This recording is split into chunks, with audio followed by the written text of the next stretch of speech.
মহাসপ্তমী সর্বশেষ খবর জানাতে ময়মনসিংহ থেকে সুলতান মাহমুদ কনিক আমাদের সাথে যুক্ত হয়েছেন। কনিক, জানাবেন যে আপনি কোন কোন মণ্ডপ ঘুরে দেখেছেন, বিশেষ করে আজকের আনুষ্ঠানিকতা কি কি আয়োজন?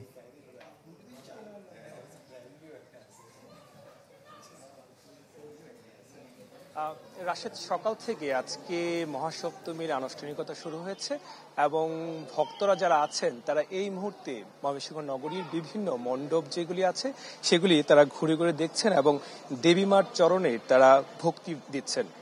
তারা আনন্দের সহিত বিভিন্ন মণ্ডপে পরিবার সহ পরিজনকে নিয়ে তারা ঘুরছেন, বিভিন্ন জায়গায় প্রসাদ খাচ্ছেন। একটি বিষয় জানিয়ে রাখি যে আজকে দিনভরই কিন্তু এই চণ্ডীপাঠ এবং মন্ত্রচারণের পাশাপাশি ভক্তরা পুষ্পাঞ্জলি দিয়েছেন মায়ের চরণে। সনাতন ধর্মাবলম্বীরা কিন্তু বিশ্বাস করেন যে এই সপ্তমী তিথি থেকেই জাগ্রত হন দেবী দুর্গা। 10 হাতে দমন করেন পৃথিবীর সব অমঙ্গল আর অশুভকে। যেহেতু আজকে থেকেই এই সপ্তমী পূজা চলছে, সুতরাং দেবী দুর্গার শক্তি স্বর্গলোক থেকে মর্ত্যলোকে অবস্থান করবে এমনটা তারা বিশ্বাস করেন। তারা বলছেন যে এই পূজার দশমীর দিন এই শক্তি মর্ত্যলোক থেকে আবারও ফিরে যাবে স্বর্গলোকে, প্রতীকী অর্থে যা দেবী দুর্গার আগমন বা গমন বলা হয়ে থাকে।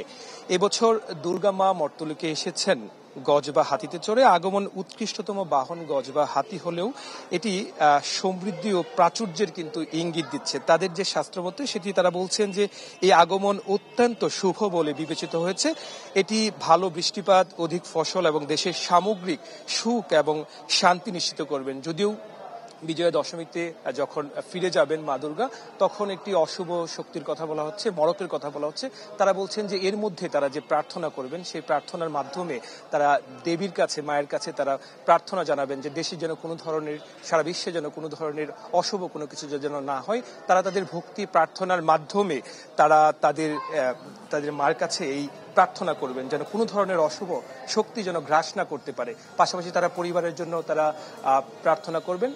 তো আনন্দ উৎসবের মধ্য দিয়ে ময়মনসিংহে এই দুর্গাপুজো উদযাপন করছেন সনাতন ধর্মাবলম্বীরা। অনেক ধন্যবাদ যুক্ত হওয়ার জন্য। সুলতান মাহমুদ কনিক আমাদের সাথে যুক্ত হয়েছিলেন ময়মনসিংহ থেকে। মহাসপ্তমী নিয়ে সর্বশেষ জানছিলাম তার কাছ থেকে। ঢালাইয়ের সেরা প্রিমিয়ার সিমেন্ট।